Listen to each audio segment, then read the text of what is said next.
Querido Deus, te damos graças pela manhã deste sábado. Estamos felizes de estarmos reunidos aqui, que foi possível organizar esse encontro, que deu tudo certo e que temos essa manhã juntos para estudar a tua palavra, para considerar a mensagem que todos nós acreditamos. Pedimos que o Senhor também esteja com aqueles que ainda estão a caminho e que possamos ter momentos abençoados.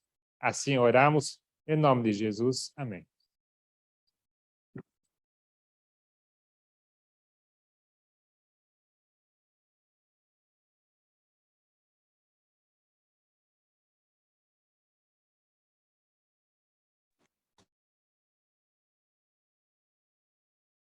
Muito bem.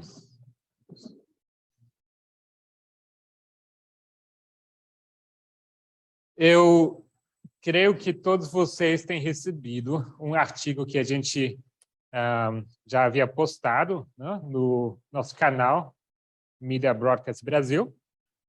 É o artigo 5, deixa eu só ver aqui, confirmar.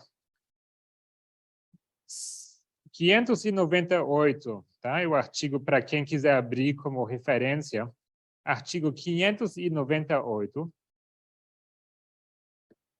E o título dele é: não se ouse, ou não se atreva a me dizer que que os direitos humanos não são universais. Tá? E em referência a esse artigo, eu pensei que seria interessante a gente usar esse artigo para fazermos uma aplicação para nós, porque, afinal, é para isso que esses artigos estão aí, né? Esses artigos não são apenas para a gente aprender o que acontece lá fora no mundo, mas a gente precisa também saber aplicar as coisas. Tá? Então, foi assim que eu pensei, se tiver que escolher um título, seria Não se atreva de me dizer que a igualdade não é universal.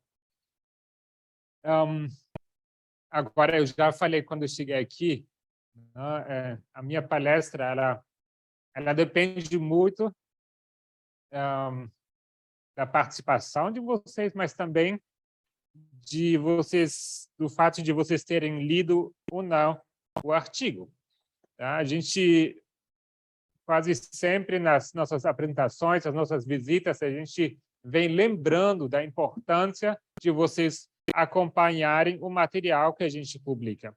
E é certo que a gente não tem publicado muito ultimamente, mas, pelo menos, aquilo que se encontra publicado, vocês podem e devem aproveitar e estudar. São artigos já selecionados.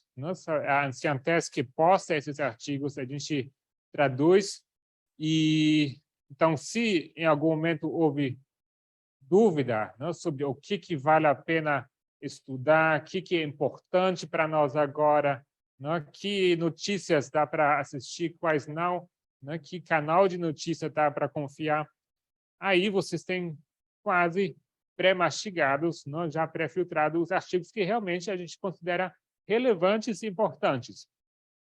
Então, esse artigo ele é basicamente um transcrito, tá, de uma apresentação, de uma palestra de um representante das Nações Unidas, certo?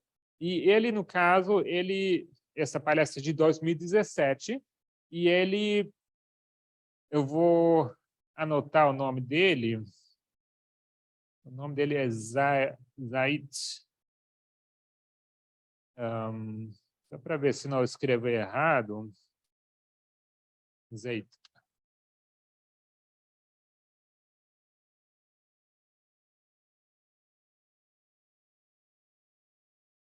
Ele é um comissionário, ele é um alto funcionário das Nações Unidas, e o departamento dele é responsável pelos direitos humanos. Tá? Então, o que significa isso? Né? Implementar, divulgar isso em todos os países que fazem parte das Nações Unidas. Né? Então, ele dá esse discurso dele, que vocês já podem imaginar pelo título, né, que ele fala que não se atreva a me dizer que os direitos humanos não são universais, ele basicamente ele está desafiando os argumentos que sempre existiram, mas principalmente nos anos passados têm surgido, colocando em questão a legitimidade, né, das Nações Unidas e dos direitos humanos em si. Tá? Então, vocês todos têm uma noção do que acontece ao redor do mundo, né, dos diversos regimes, né, que são muito críticos, né, aos direitos humanos, inclusive o governo do Brasil. Existem muitos preconceitos contra os direitos humanos, né, que eles estão aí apenas para defender os criminosos, etc. Então, vocês imagino que vocês conhecem esse dilema, esse conflito que existe.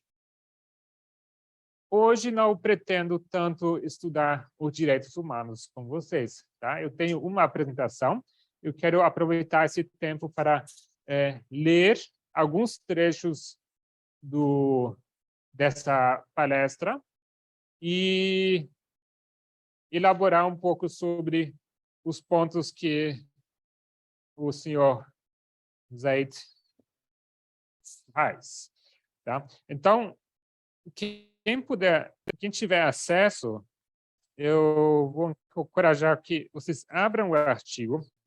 Eu vou tentar dar tempo para vocês se localizarem no artigo. Mais uma vez, a referência é 598, tá? Para quem quiser abrir o artigo via broadcast. Vocês vão encontrar um PDF, aí vocês podem abrir o artigo. No sábado.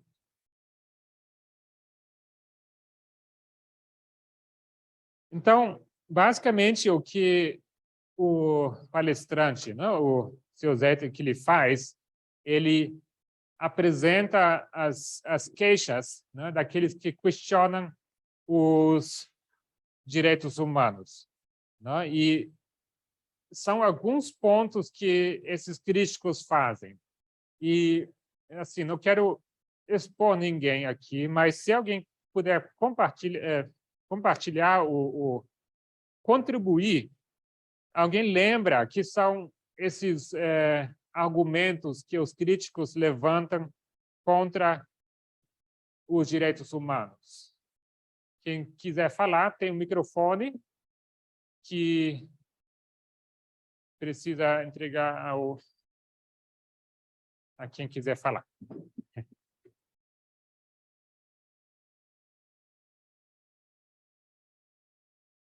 Só clicar o botãozinho embaixo. Tá ligado? Dá para ouvir? Tá.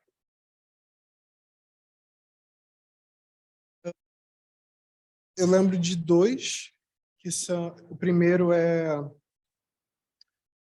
de que a cultura ela é relativa, então que esses direitos humanos eles acabam interferindo no aspecto cultural de alguns países, que culturalmente, por exemplo, os países árabes que têm uma cultura que a gente diria que é machista, mas para eles é cultura, isso não é machismo, é cultura.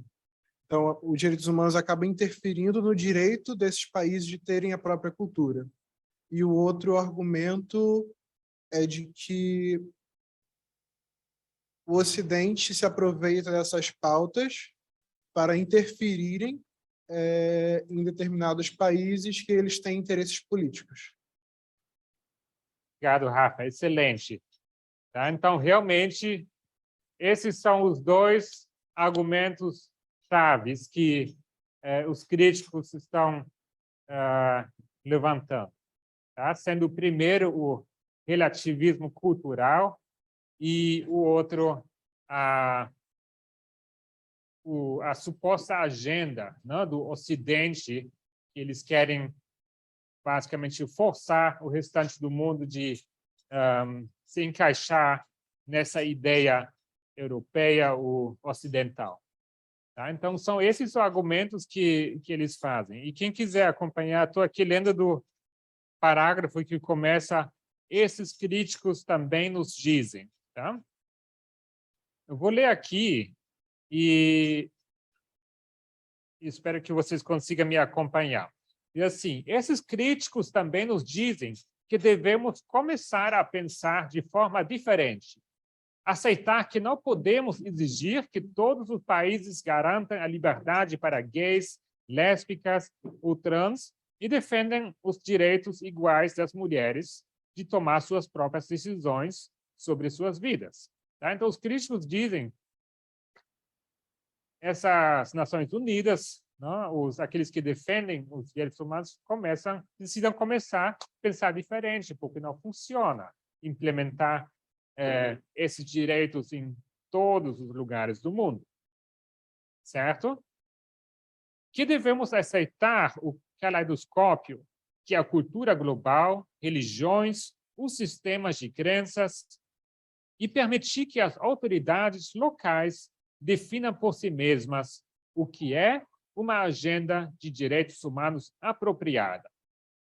Ou seja, o que esses críticos dizem é que cada país, não, vai saber o que é melhor para eles mesmos. Eles conhecem a sua própria cultura e, não, de boa fé, a gente vai acreditar que cada país saiba implementar esses direitos humanos da forma apropriada. Tá? Mas vai ter diferenças culturais. Não tem como fugir das diferenças culturais, então vamos nos adequar a essas particularidades culturais que existem e, em vez de insistir numa agenda rígida, né, de igualdade, né, de direitos para todos, né, sem compromissos, então vamos fazer concessões e nos adaptar às diferenças culturais. Soa bastante razoável, né?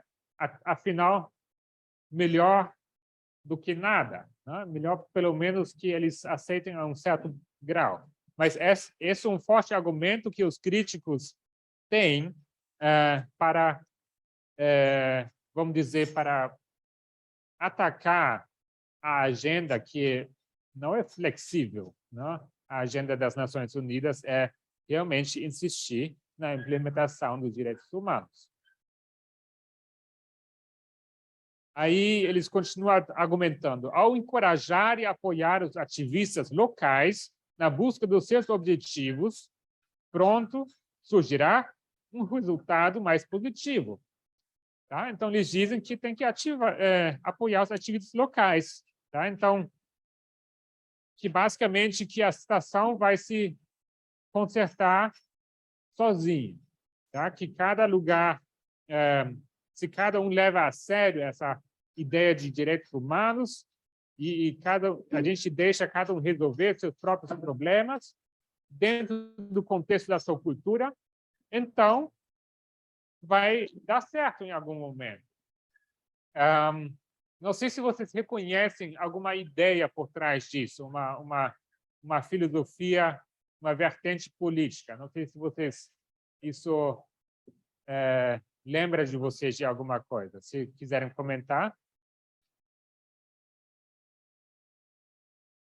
Não vou dizer que eles são libertários por definição, mas a ideia, né, que a sociedade é capaz de se consertar por si mesma, tá? E que não é preciso a intervenção de cima para baixo, tá? É uma ideia profundamente libertária. Tá? Isso é o libertarianismo por definição. Tá? Acredita-se na ideia de um governo pequeno, certo? Um governo pequeno significa pouca intervenção da parte do governo e que a sociedade, por si mesma, se organize, não, de diversas maneiras para implementar o que é bem para a sociedade. Tá? Seja por sindicato, seja por ativismo, não, em prol dos direitos humanos, etc.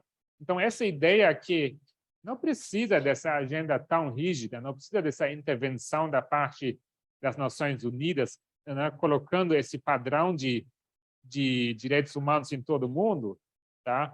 Eu vou dizer que essa crítica ela tem um pensamento libertário por trás. Agora, o que acontece?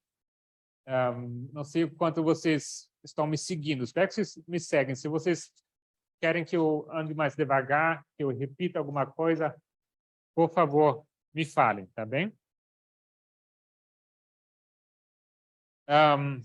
Agora, os direitos humanos, espero que vocês concordam, eles, em si, esses direitos não estão em debate, tá? São direitos que são o quê? São inalienáveis, certo?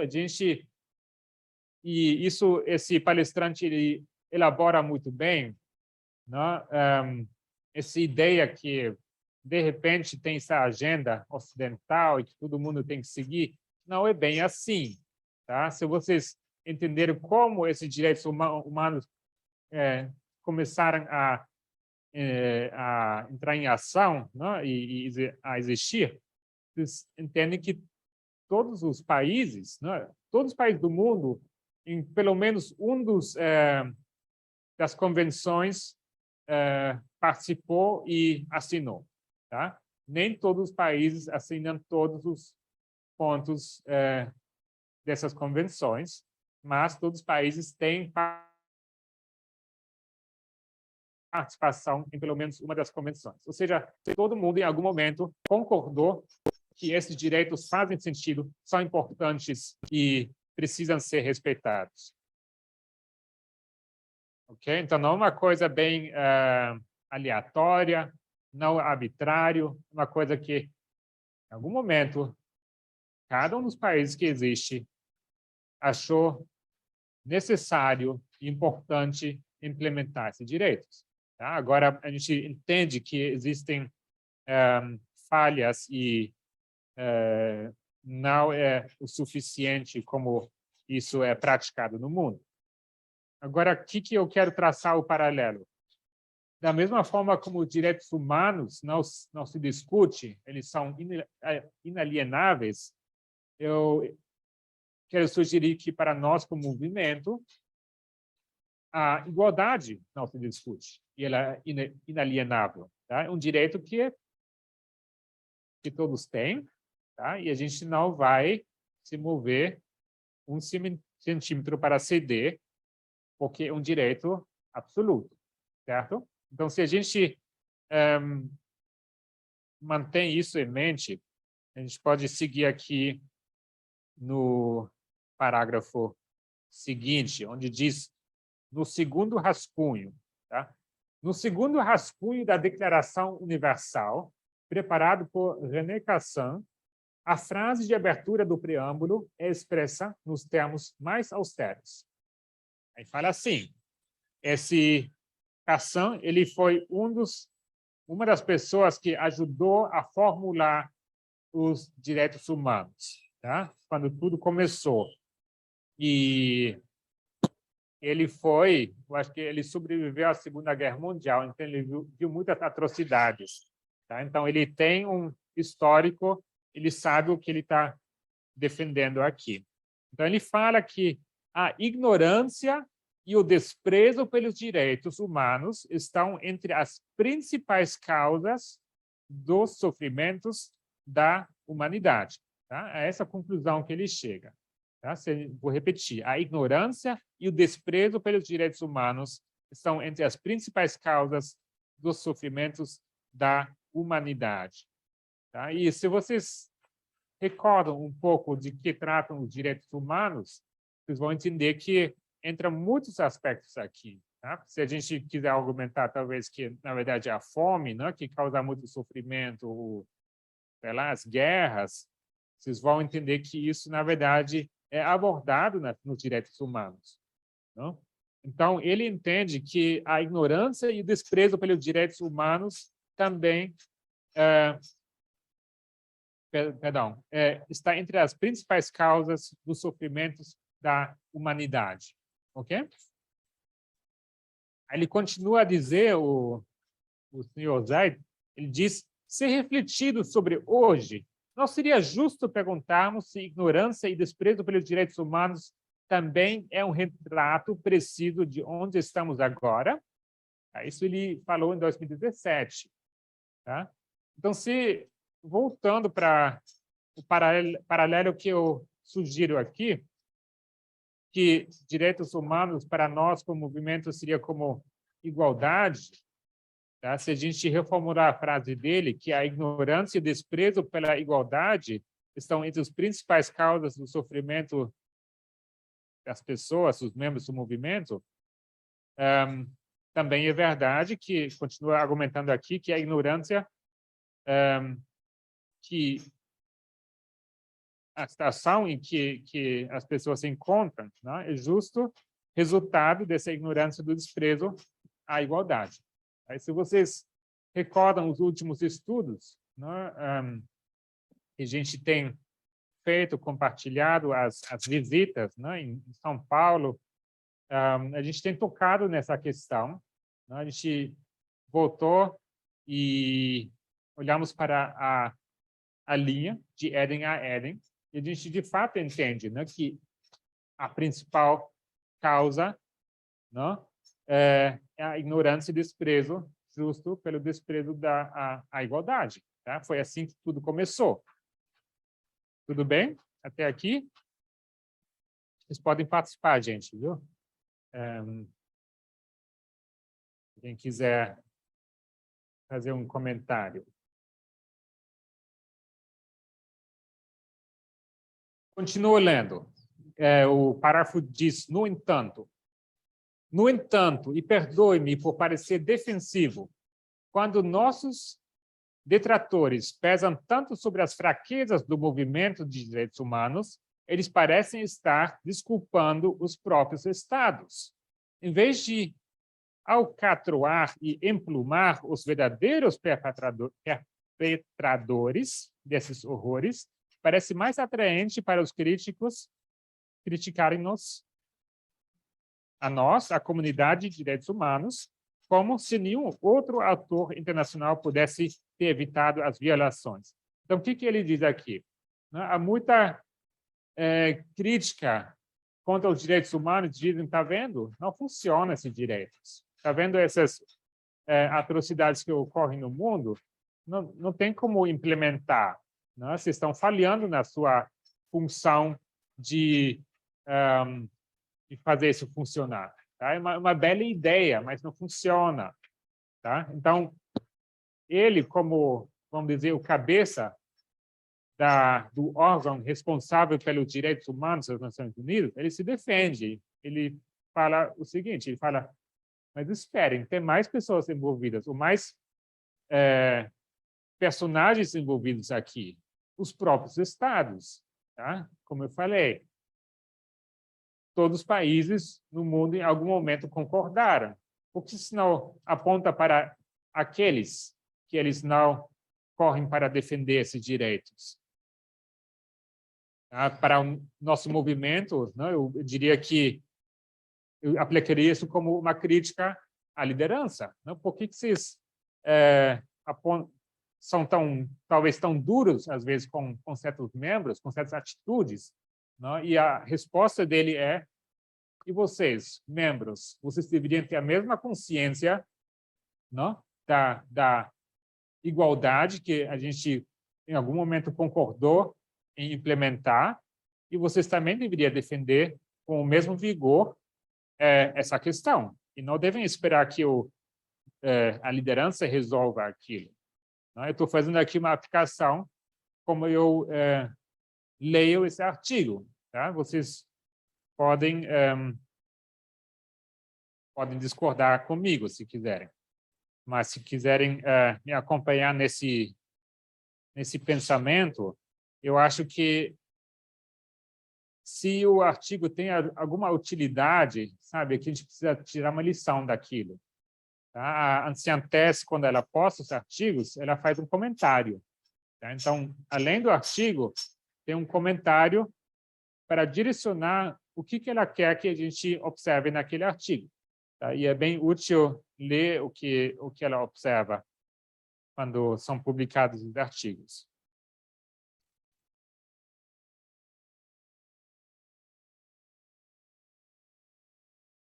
Muito bem. Então, estou traçando aqui o paralelo, né, que quando a crítica da maneira como a gente lida, né, com casos de abuso, ideias libertárias, e que a gente tem tomado uma postura muito firme e rígida sobre essas questões, que a gente não discute, tá? Porque são coisas que a gente, por dizer, são que em convenções a gente concordou, tá? Então, ele passa basicamente essa responsabilidade que ele tem, não como representante das Nações Unidas, ele tem essa responsabilidade, mas ele fala que tem mais pessoas aqui, ou mais personagens que são responsáveis, que são os próprios estados que participam das Nações Unidas. Cada um, na verdade, deveria lutar por aquilo.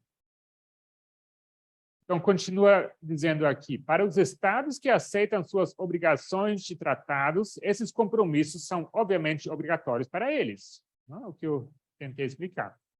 Quando eles, posteriormente, violam esses compromissos, não são eles os principais responsáveis. Outros estados não deviam responsabilizar o estado inadimplente, porque a responsabilidade deve ser exclusivamente da ONU. E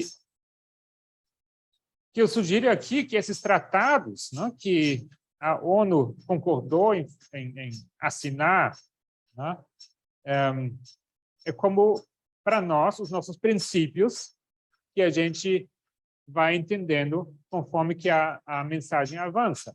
Tá? Sendo a igualdade, a gente pode também falar dos votos batismais e elaborar em cima disso, né? Mas isso eu vejo isso como tratados nossos internos, que em algum momento a gente tem que concordar que são direitos inalienáveis, a igualdade no caso. Tá?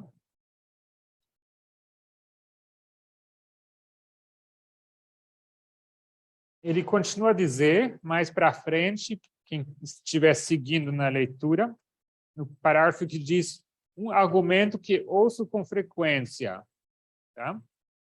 Então, voltando aos argumentos, atacando os direitos humanos. Diz assim, um argumento que ouço com frequência de representantes africanos ou árabes, às vezes até de colegas senhores da ONU, novamente se baseia na crença de não existirem direitos universais. Apenas cultura e valores ocidentais vestidos de linguagem ornamentada que todos os outros estão forçados a engolir. Tá? Então, essa ideia que estão querendo forçar uma agenda ocidental a esses países árabes e africanos, né, que são muito diferentes culturalmente. Então, esse é o argumento que eles fazem. Como já disse, acredito que a influência do Ocidente sobre outros países é exagerada. No entanto, o que isso revela é uma ansiedade sobre a direção da viagem. O que seria essa direção da viagem? Ou seja, a viagem, aqui uma forma para expressar de implementar 100% esses direitos humanos no mundo todo. No entanto, o que isso revela é uma ansiedade sobre a direção à viagem, ou seja, essa crítica, né? É uma ansiedade sobre a direção da viagem, que é o quê? Porque traz desse ataque está um mal-estar profundo com o avanço dos direitos das pessoas LGBTQI e os direitos sexuais e reprodutivos de mulheres e meninas. Ele fala dos conjuntos de direitos que eu e meu escritório promovemos e protegemos vigorosamente. Então, ele diz que quando vocês criticam e nos acusam que são valores europeus, que vocês querem forçar, né, sobre os países africanos e árabes que são diferentes culturalmente, tá? Ele diz que por trás, na verdade, é uma ansiedade que tudo isso vai avançar os direitos das pessoas LGBTQI e direitos sexuais reprodutivos das mulheres e meninas. Então, ele diz que isso é um dos argumentos que ele ouve com frequência. Ok? E talvez agora eu vou querer a participação de vocês. Se a gente quiser aplicar isso à nossa realidade, que são os argumentos que nós ouvimos com frequência, porque essa tal da igualdade não pode funcionar de forma tão absoluta como a gente propõe. Vamos usar o microfone. Só clicar o botãozinho embaixo. Isso. Obrigado.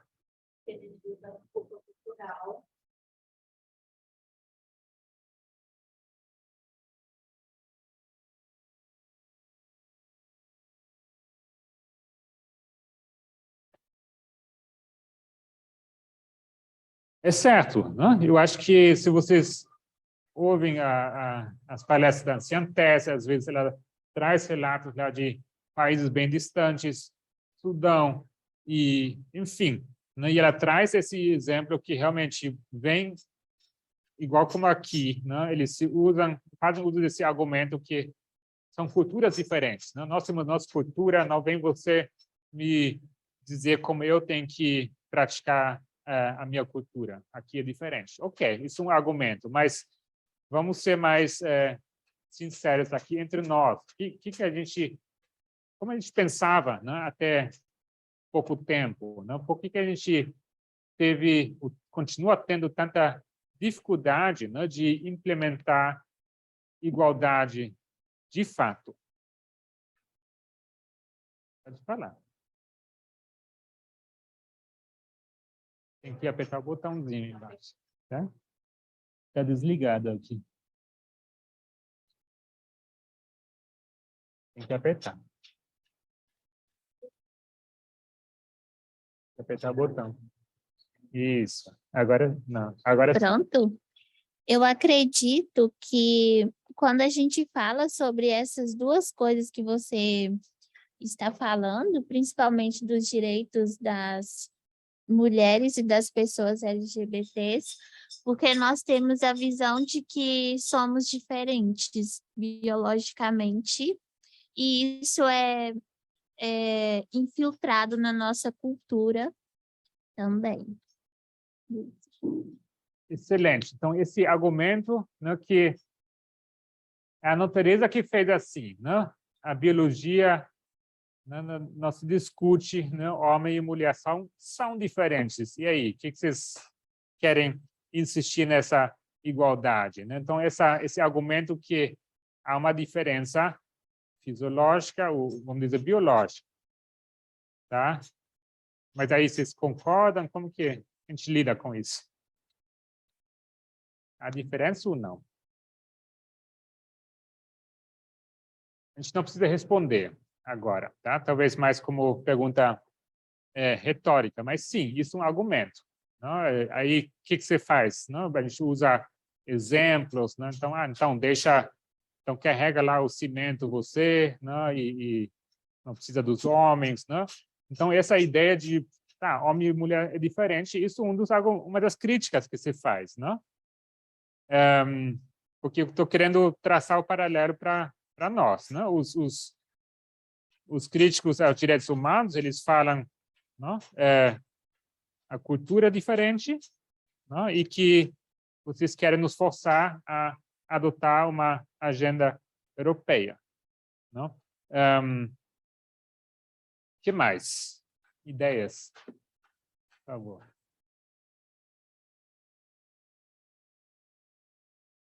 Eu ouço muito também em relação aos papéis de gênero nas famílias. Por exemplo, que quando a igualdade vai atrapalhar essa hierarquia que tem.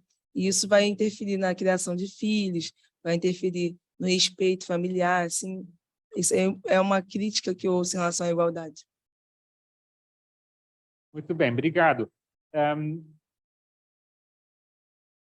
Ou seja, esse papel de gênero, né? Eu acho que essa seria a palavra-chave, né? Que, por definição, é um construto que surge da sociedade, né? Cada sociedade define, né, o que é o papel de gênero no seu contexto, né? E, vamos dizer, tradicionalmente, entende-se que homem faz tal coisa e mulher tem que cuidar de tais coisas, né? Então, essa ideia que, né, até a Bíblia, né, dá para usar como para defender esses argumentos, né? Isso é um dos problemas que eu acho que nós somos confrontados, né? De ter que lidar com essa ideia que existem papéis pré-definidos, né, para os gêneros.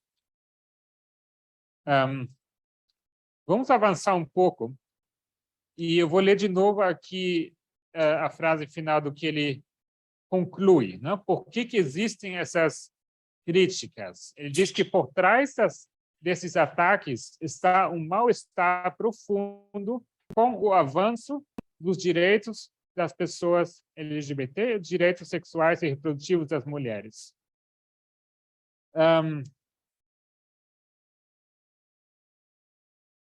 Então, ele fala aqui de avanço de direitos, não? E o que eu talvez discordaria,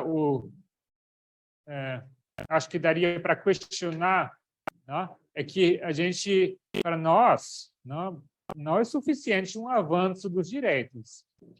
Tá? A gente quer tudo. Não apenas estamos felizes com que a gente conseguiu avançar um pouco nessa questão da igualdade. Tá? É por isso que a gente continua a insistir, né, que isso precisa ser praticado sem discussão. Não? Isso é inalienável. Então, ele aqui fala basicamente, essas pessoas têm medo desse avanço, tá? É que as Nações Unidas, né, os estados ao redor do mundo, eles trabalham num outro ritmo, né? Eles têm um outro relógio, né? Nós temos a nossa linha de tempo e a gente sabe que a gente não tem tanto tempo assim para entender e praticar, colocar em prática essas verdades. Ele mesmo, o Zaid, ele traz aqui os argumentos dele porque essas críticas não funcionam, né? Então, ele traz aqui dois argumentos dele, que vou citar aqui. Ele fala que é um pouco hipócrita, né? Fica difícil alguém, aqui no caso ele cita países árabes e africanos, né? Que eles, por exemplo, reclamam da desigualdade que eles sofrem nos países europeus, né? Sendo que eles estão bem com a desigualdade que é praticada nos países de onde eles vêm. Né? Então, ele fala que há uma discrepância aqui. Eles sim querem ser respeitados quando eles vão a outros países, tá? Mas eles não estão dispostos a colocar em prática, né, os mesmos direitos, os direitos além, né, nos seus próprios países. Então, isso é um argumento deles, do palestrante aqui. E outro argumento que ele traz é que, se é que são direitos europeus, né, na verdade, você está dizendo que uma coisa como direitos individuais não existe, tá? Porque, afinal, seria só direitos dos europeus aquilo, né? E os outros, não sei como isso funcionaria, né? Isso é como ele argumenta. Mas eu acho que não são, talvez, os argumentos mais fortes, né? Seria como colocar em xeque aqui, né? Essa crítica, mas eu acho que a nossa linha, né, de raciocínio, nossos argumentos devem seguir uma outra linha. Não é bem assim que a gente vai argumentar, né? Colocando, vamos dizer, exemplos, né? Como se faz muitas vezes, a gente vê isso nas notícias, né? Quando se fala, vamos dizer, do direito ao aborto, né? Então, o que você faz? Você viu tal caso de uma menina de 12 anos e tal, e você não vai dizer que está em contra aquilo, né? Mas não é sobre isso, tá? É sobre um direito absoluto, inalienável, que está em questão, né? Não sobre esses casos excepcionais que a gente está discutindo.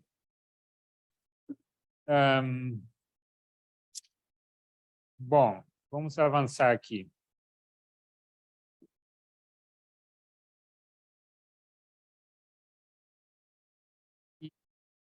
Então, eu disse que esse artigo ele nos serve como exemplo, tá? Mas também eu acho que nem sempre a gente precisa concordar com tudo, né? Com toda a linhagem de argumentação que ele propõe. Então, ele continua dizendo aqui, o ataque pode não ser bem fundado, falando do ataque anterior, as críticas que eles fazem contra os direitos humanos. O ataque pode não ser bem fundado em termos lógicos, né? Ele desmontou esses argumentos, mas ainda tem tração com muitos conservadores. A religião e a cultura exercem uma influência poderosa sobre muitas sociedades. Isso deve ser respeitado. Um diálogo sério deve ser buscado. E aí, concorda ou não? Para vocês participarem. Eu vou ler de novo, tá? Então, ele fala com respeito aos ataques que as pessoas fazem contra os direitos humanos, tá? Ele fala que por trás de tudo isso tem um mal-estar com o avanço dos direitos das pessoas LGBT e os direitos sexuais e reprodutivos das mulheres. A gente falou que, bom, avanço não é suficiente. E logo, ele fala que esse ataque ele não tem muita lógica, né? Então, ele argumenta contra esse ataque. Mas ele diz que muitos conservadores vão entrar justo nessa linha de argumentação. Tá? Por quê? A religião e a cultura exercem uma influência poderosa sobre muitas sociedades. Isso deve ser respeitado. Um diálogo sério deve ser buscado. Isso é o que ele fala. O que vocês comentam? O que vocês pensam sobre isso? E a cultura e a religião exercem uma influência poderosa sobre muitas sociedades e que deve ser respeitado e que deve se procurar um diálogo. Rafa, você está com o microfone na mão.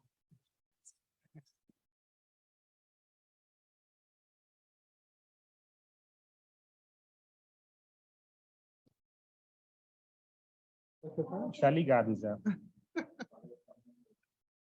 Não, fala, você falando, eu estou formalizando. Alguém quer comentar? É interessante quando a gente coloca a religião, né? Porque, somente nos países lá, né, os árabes, né, a questão da religião, ali você não tem direito, né? E se você pensar bem também, até na nossa própria nação, né, que sempre nos pautamos muito na questão da democracia, aqui, digo no Brasil, mas o gay, né, não tem direito, quando ele vier a falecer, para que o seu companheiro possa ter, no caso, acesso à pensão, e etc, etc, etc. Assim também, então, se a gente formar um paralelo entre lá, lugares que a gente vê isso de maneira bem aberta, né, que tanto a mulher, né, a gente coloca até a mulher que não tem direito a nada, e quando a gente traz para cá para o nosso país, que deveria ter um avanço em relação a isso, né, vemos que também estamos estagnados também. E é oportuno falar da questão agora falhou aqui a memória, agora aqui, tá vendo? Começo a falar demais aqui. Agora. Pode falar. Não, depois eu falo. Deixa o Rafael falar. Já deu um tempo para o Rafael formar.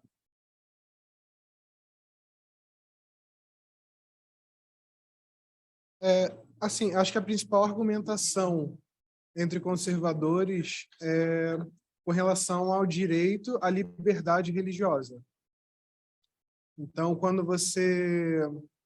E eu acho que tem uma predisposição a conceder alguns direitos, mas não completamente. Trazendo para o movimento, eu acho que a gente precisou lidar muito com isso quando esses assuntos vieram. Eu lembro na Campal que teve no Brasil, quando começou-se a se falar de casamento gay, um argumento muito frequente era: ok, os direitos dessas pessoas, mas o casamento não, porque a gente não concorda com a prática. A prática aí ficava meio assim. Então, ao mesmo tempo que existe um senso de posse sobre o direito dessas pessoas no âmbito religioso, existe um senso de cuidado para que a liberdade dessas pessoas não fira o que eu acredito. Então, ao mesmo tempo que você quer dar alguma coisa que você não tem direito para dar, você não quer que isso ultrapasse um certo limite.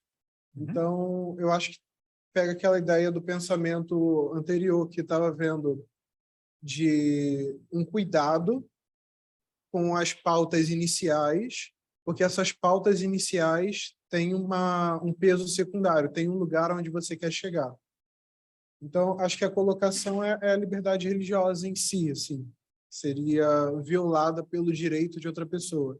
Então, acho que teria que ponderar e pesar o que vale mais nesse sentido? O que está na frente? O direito à liberdade religiosa, assim, em pensar de uma forma, e o direito de uma pessoa a existir e exercer a sua existência. Então, eu acho que conversar isso, que eu acho que seria algo que ele colocaria como diálogo aí. Ok, deixa só, talvez, esclarecer aqui minha pergunta. Eu já vou dar a palavra para vocês. Eu vou ler de novo aqui, e já vou dar uma dica. Não concordo com o que ele diz, tá? E eu só quero que vocês identifiquem por que eu não concordo, tá bom? Ele fala que o ataque, né, os críticos, né, isso não pode não ser bem fundado em termos lógicos, mas ainda assim tem tração com muitos conservadores. Ele fala assim: a religião e a cultura exercem uma influência poderosa sobre muitas sociedades. Isso deve ser respeitado. Um diálogo sério deve ser buscado.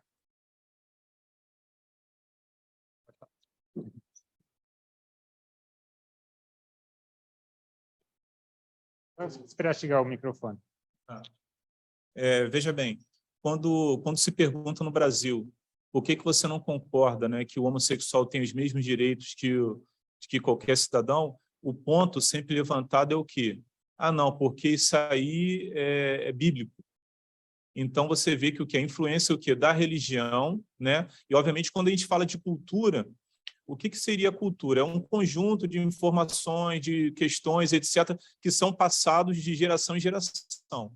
Então, aqui, como brasileiros, né, nós temos uma cultura, e essa cultura, obviamente, ela vai estar sendo movida, né, de certa forma, a religião vai estar, de certa forma, gerenciando.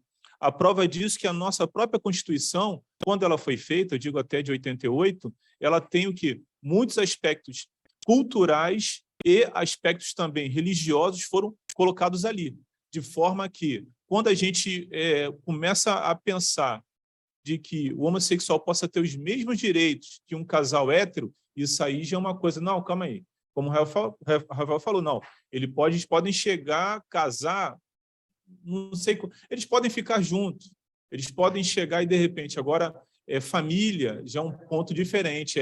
Isso é sagrado. Por que é sagrado? porque está na Bíblia, né? Está aqui, fala homem e mulher, ponto. Então, acaba o quê? Que a religião, como ela entra na própria lei, com isso vai nortear cada vez mais os pensamentos da população. Então, assim, boa parte da população acha dessa forma, por quê? As nossas leis também elas dão embasamento para isso. Né? Ok. Talvez, aproveitando que está no microfone, então vou reformular a minha pergunta. Tem algum país onde isso que você descreve não é o caso? A pergunta é retórica. Tá? O que ele diz aqui que tem muitas sociedades são influenciadas por cultura e religião, eu acho que ele não está sendo bem realista. Eu acho que são simplesmente todos os países. Então, não tem um que se salva. E a gente tem estudado isso. Tá? A gente explica, né, o papel da cultura. Né? Por que essa cultura, que é um termo tão respeitado, né, na verdade, é um conceito muito problemático, porque ele traz consigo uma cultura de sexismo desde o início. Agora, você tem que respeitar isso? Eu acho que... Não. Espera aí, vamos só ver aqui. Você está com a mão levantada, o microfone, você queria falar? Tá ligado, sim. Na verdade, é só complementar o que o André ele comentou ali, com relação àquilo que, por exemplo, a maior parte das coisas que a gente acredita como sendo moralmente correto vem da religião. Isso não só da questão LGBT, mas até mesmo do papel da mulher na sociedade. Quem dita isso é a própria religião. Uhum. Então, assim, a religião, de fato, ela tem um peso enorme naquilo que a gente acredita como sendo o certo, né? Eu diria até em países que, vamos dizer, são maiormente ateus, né? Eles também têm valores que se encaixam como no âmbito religioso. Né? Gabi? Então, parece que o que ele faz, ele limita tudo isso a certos locais só e acha que isso se resolve com diálogo, mas isso seria basicamente fazer uma concessão para culturas e religiões, né? É bem isso que eu queria ressaltar aqui. Eu acho que ele mesmo está se sabotando aqui. Exatamente. Não? Porque ele traz um contra-argumento, mas ele diz que, bom, com diálogo a gente chega lá. E eu acho que o diálogo, na verdade, eu queria, nos minutos finais, queria ainda colocar em questão essa ideia do diálogo. Tá? É só mutar o microfone só. Eu vou avançar um pouco aqui, só para a gente aproveitar os últimos minutos. Temos menos que 10 minutos e eu tenho mais alguns pontos a fazer. Então, ele aqui, ele projeta as consequências. É bem interessante que ele conclui aqui. Já estou concluindo também. Ele diz assim, se os direitos humanos estão em um caminho para lugar nenhum, para usar a frase de um crítico, talvez devêssemos desmantelar toda a arquitetura de segurança também. Poderíamos apostar no futuro em política de poder, soberania absoluta e hipernacionalismo, voltado para dentro. Que perspectiva atraente é essa? Então, o que eu digo é que a linhagem de argumento dele, eu acho que começou a ficar um pouco fraca. Né? Ele começa a usar assim um exemplo para assustar. Né? Então, vocês querem isso? Então, vamos também abolir a política de segurança das Nações Unidas. Né? Vocês não querem isso, então vamos tirar isso também. Tá? Ok, é um argumento, né, que talvez pode convencer alguns, mas seria como dizer assim, então vamos trabalhar sem ministérios e cada um se vira, é isso que vocês querem? Alguns vão talvez dizer, eu acho uma boa ideia. Não? Então, vamos abolir esses mecanismos de segurança. Né? Para quê? Não? Estados Unidos, inclusive, estava querendo se retirar desses tratos, não? Sob Trump. Né? Eles estavam dizendo assim, não, só a gente aqui que paga tudo, né? Então a gente vai sair. Então, eu acho que não é um argumento muito seguro, não? Vai ter pessoas que vão gostar dessa ideia. Enfim, avançando aqui. Então, depois ele começa a citar os diversos exemplos que ele viu com próprios olhos. Ele foi visitar países, ele viu muitas atrocidades, não? E ele viu coisas terríveis, não? Realmente de casos de pessoas, de mulheres que foram para a cadeia só porque sofreram um aborto, e estava em risco de saúde, e agora está por 30 anos na cadeia. Então, ele vê, vocês veem essas atrocidades, e vocês me dizem que direitos humanos não são universais, tá? Então, não me venha com uma frase dessa, né? É por isso que tem esse título, esse artigo. Então, mas ele basicamente se apoia em exemplos dramáticos para defender o ponto dele, que sim, os direitos humanos são necessários.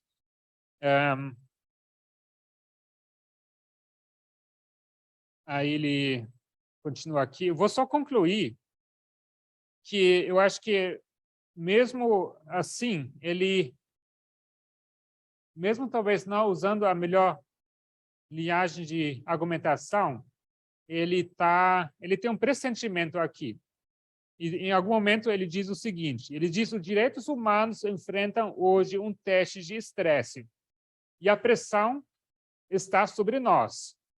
Enfrentamos uma briga polida e multidirecional sobre a legitimidade e necessidade dos direitos. Com a saída da geração da Segunda Guerra Mundial, ou seja, essa geração que viveu a Segunda Guerra Mundial está acabando, há poucas pessoas que viram o que aconteceu, e o escurecimento da memória, o crescente desconhecimento sobre o porquê dessa arquitetura de direitos, desses direitos, significa que em algum momento decisivo será alcançado em breve. Então, ele diz que a gente está alcançando um momento, não, que ninguém mais vai entender do porquê desses direitos humanos, que surgiram depois das atrocidades da Segunda Guerra Mundial. Não?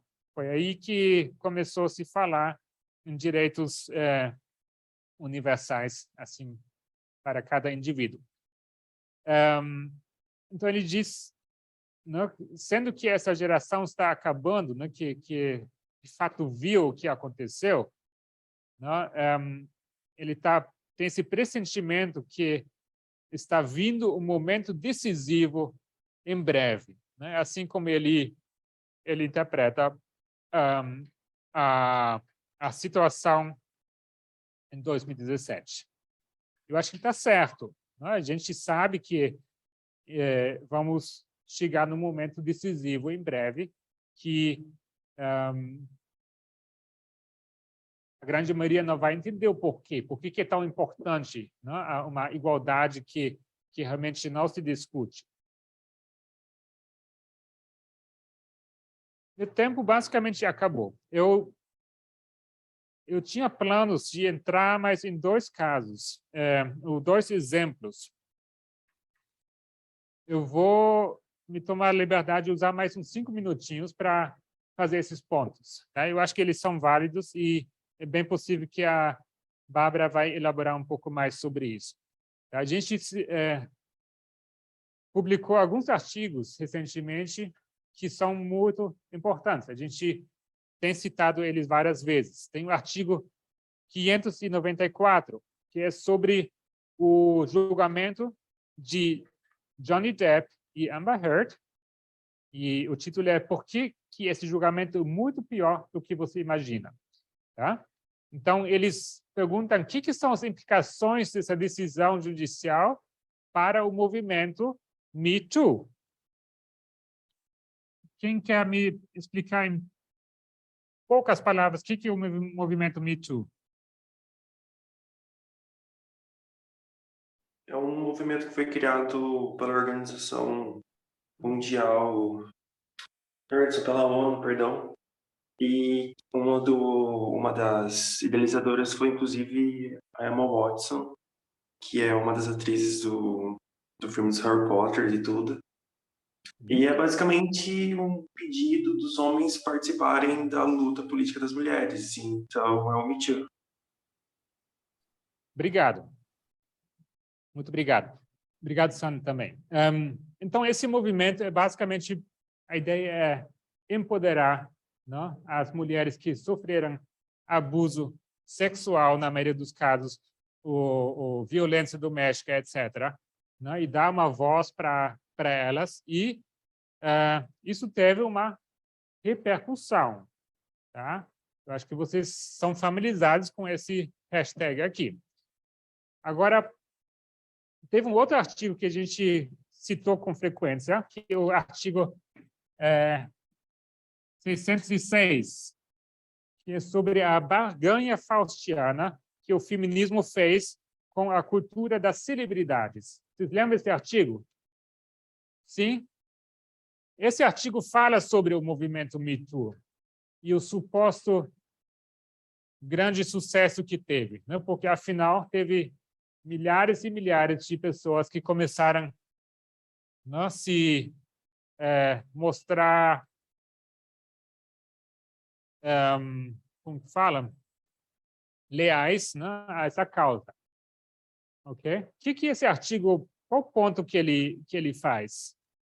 Esse artigo 606, sobre essa barganha faustiana, né, ele fala basicamente que isso foi... O que é uma barganha faustiana? Alguém lembra? Sabe? Um pacto com o diabo. Isso, obrigado. Tá? Então, basicamente, você obter sucesso, não, em troca, no caso, não, de você vender a sua alma para o diabo. Essa é a imagem que se usa nesse livro, não? Nessa história. Então, o que eles dizem? Que o feminismo vender a sua alma para um momento de sucesso e sucesso com as celebridades, né? Porque, se vocês verem que esse movimento Me Too, ele ficou principalmente conhecido porque havia muitas pessoas, celebridades, né, que começaram a se manifestar e falaram: eu também, né? Que isso aqui significa essa sigla, eu também. Então, só essa palavra, eu também, já era suficiente para todo mundo. Uau, não imaginava, essa pessoa também sofreu abuso. E começou a desencadear uma série de uma revolta, não? Uma revolta aonde? Nas redes sociais, na mídia, tá? E agora, Roe versus Wade está derrubado. E cadê os milhares de hashtags de Me Too?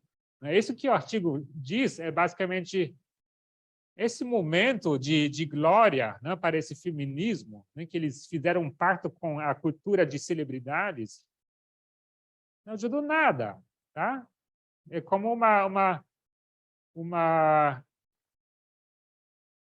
bolha, né, que desapareceu, de repente sumiu esse sucesso, e agora aqueles que estavam lá nos bastidores trabalhando para sabotar as legislações, né, os direitos que custou para conquistar, né, de repente eles estão aí, estão derrubando legislação tras legislação, eles estão correndo agora para prevenir, né, maior estrago, e parece um pouco tarde, porque eles estavam muito focados em aparecer na mídia, né, imprimir camisetas sobre feminismo e tal, mas o que mudou de fato na sociedade? É isso que o artigo argumenta. Então, o artigo 594, né, que fala sobre essa questão desse julgamento de Johnny Depp e Amber Heard, ele fala que, vocês sabem que Johnny Depp ganhou o caso. Vocês lembram do caso? Devo repetir, parafrasear? Eu vou resumir em poucas palavras. Tá? Amber Heard, a ex-esposa do ator, ambos são atores, não? Atriz e ator Johnny Depp, já divorciados.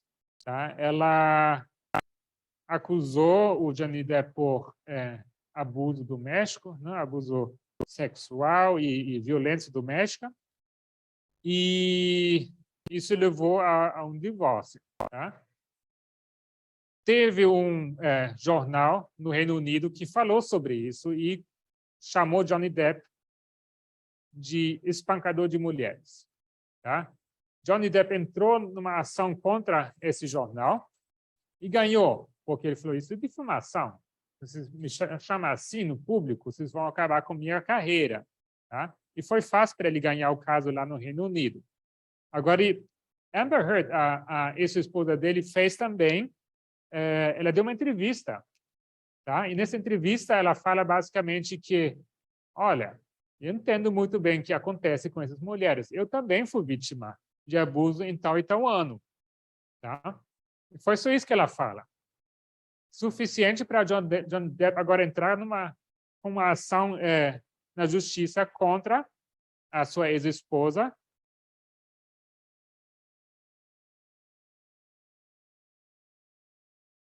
Obrigado. Crucial. Crucial. Quem ganhou nos Estados Unidos foi o jornal, basicamente. Né? Ele tentou acusá-las por difamação e não conseguiu fazer o caso dele. Obrigado, Gabi. Isso realmente acho que ia ficar confuso demais. Tá? Então, ele faz esse mesmo caso. Né? Ele acusa a Amber Heard, a esposa, por difamação. Diz que aquele artigo no Washington Post, onde ela fala que ela foi vítima de abuso, violência doméstica, sem mencionar o nome do Johnny Depp, tá? Isso é suficiente para me prejudicar na minha carreira. E, ainda mais, isso foi intencional que ela colocou isso nessa entrevista para me prejudicar. Tá? Porque, desde então, eu não consegui mais papéis para os filmes, Piratas do Caribe, não sei qual. Não? E assim que ele, então, tentou fazer esse caso nos Estados Unidos. E acontece que ele ganhou o caso nos Estados Unidos. Né? Sendo que nos Estados Unidos, o limiar para você ganhar um caso assim é muito mais alto. Tá? Porque ele teve que provar que a intenção dela de dar essa entrevista foi para prejudicá-lo. Foi justamente para causar dano financeiro e na carreira dele, e que foi tudo mentira. Tá? É basicamente isso que ele teve que provar. E ele conseguiu convencer o júri, né, que foi exatamente isso que aconteceu. Vocês que acompanhou um pouco esse caso, vocês lembram que o foco, né, saiu rapidamente da questão do abuso para, olha como ela olhou, e a roupa que ela está vestindo, e não sei o quê, e estavam assim, tirando o foco completamente do abuso em si. Né? Porque se vocês tiverem assim coragem, né, de acompanhar em detalhe esse caso, né, que não é coisa leve que está sendo colocado ao público lá, tá? Eu não aconselho para vocês lerem as mensagens que eles trocaram, é bastante pesado, tá? Mas assim, se vocês tiverem a oportunidade de ler o que de fato, né, o Johnny Depp está sendo acusado que ele fez, né, por que ele chamou ele acusou de abuso doméstico, né, tipo, assim, não tem para onde correr, né? Isso foi muito terrível. Né? Então, o que acontece? Né? Uma vez que ele ganhou esse caso, né, para onde vai esse movimento Me Too? Né? Porque isso era para encorajar as mulheres, né, que sofreram abuso para eles também irem na justiça né, e denunciar e fazer o caso delas na justiça.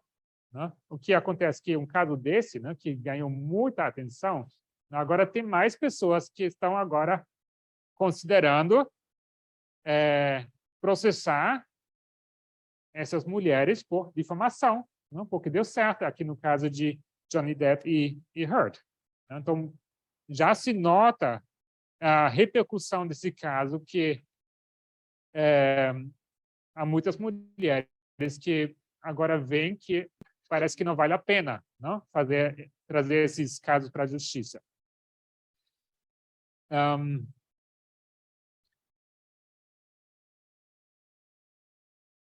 Ok, por que eu trago esse caso? Não, porque isso aqui seria um exemplo, né, de você negociar e ouvir o abusador.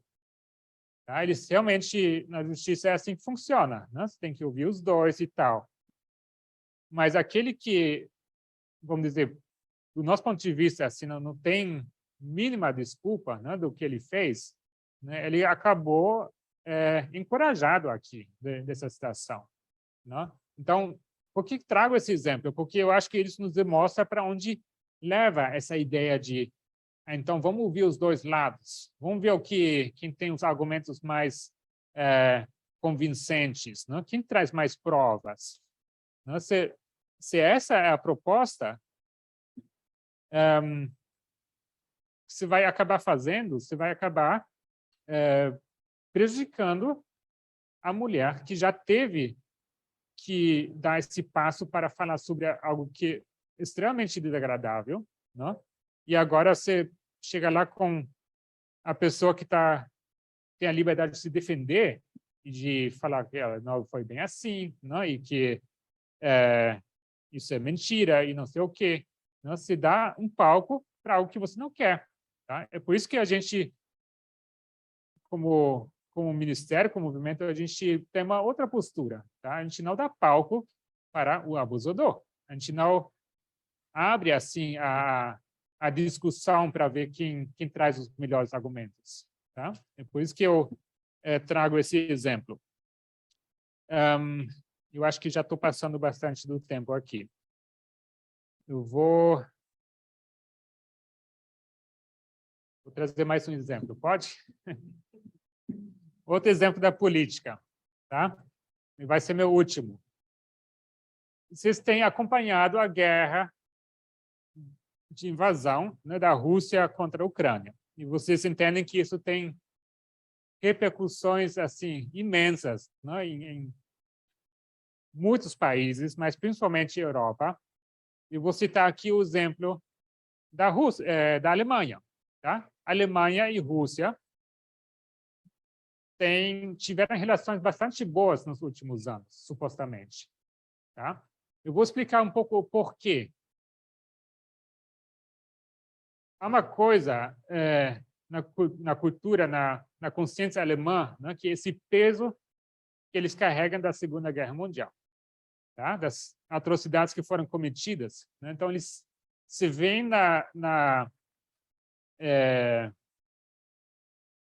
eles se veem como forçados ou como responsabilidade, né, de, vamos dizer, de consertar esse estrago. Então, significa que eles apostaram fortemente em duas estratégias. Tá? Eles apostaram na estratégia que eles chamam de mudança através de comércio e tratados e diplomacia. Ok? Isso tem causas históricas. Tá? Teve personagens importantes na história da Alemanha que fizeram muito, conseguiram mudar muito na história da Europa através de tratados. Tá? O nome do homem é Bismarck, talvez vocês conhecem.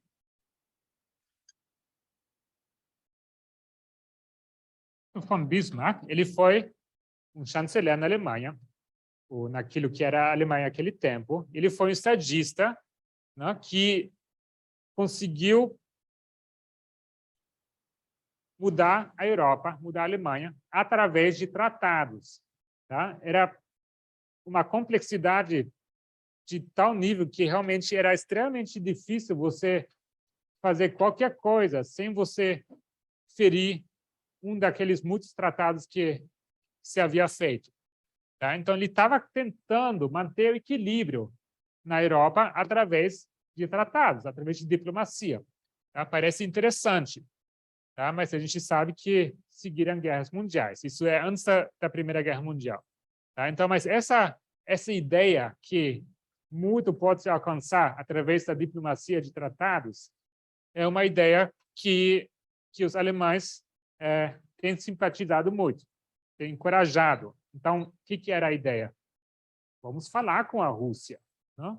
Rússia, no caso, o abusador aqui. Vamos negociar, vamos fazer tratados, vamos fazer comércio para ver se eles não mudam para o melhor.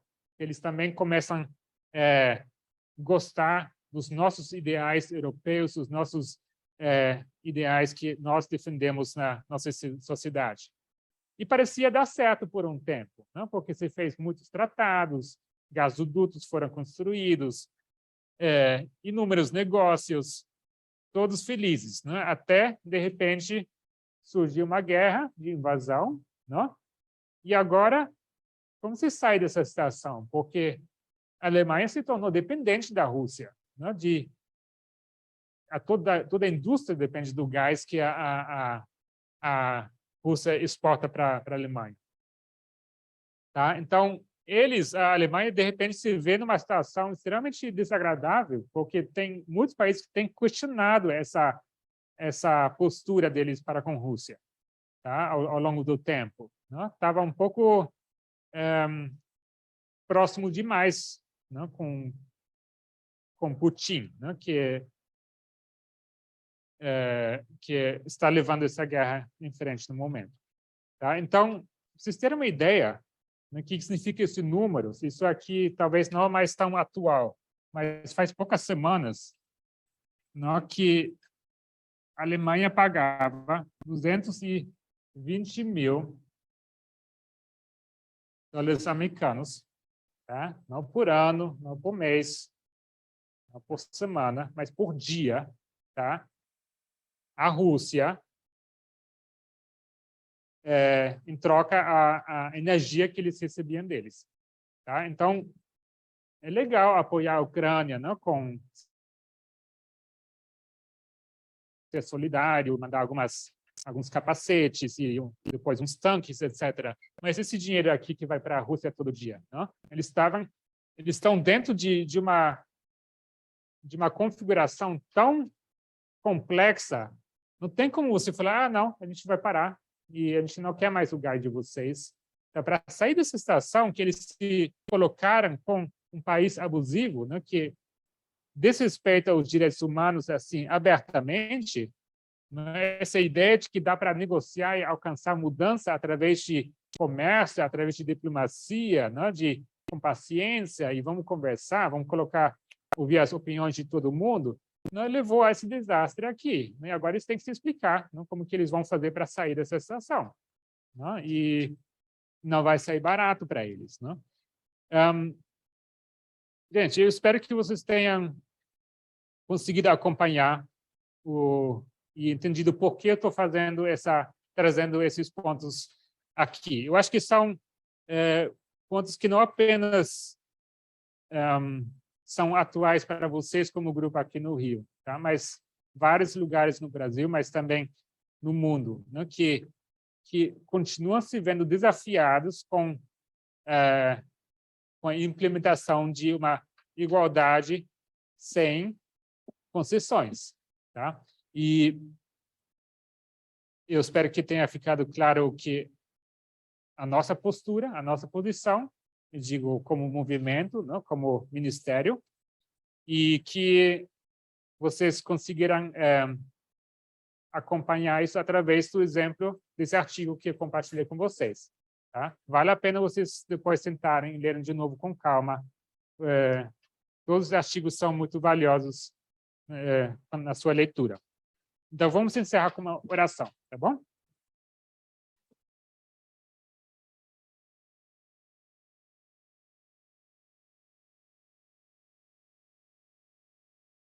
Querido Deus, te agradecemos mais uma vez pelo sábado, pela linda manhã que temos aqui, e que estamos aqui reunidos com pessoas queridas, que o grupo está aqui presente, participando, e a gente está conseguindo elaborar essas coisas juntos. Pedimos que o Senhor continue nos abençoando essa manhã, e peço tudo isso em nome de Jesus. Amém.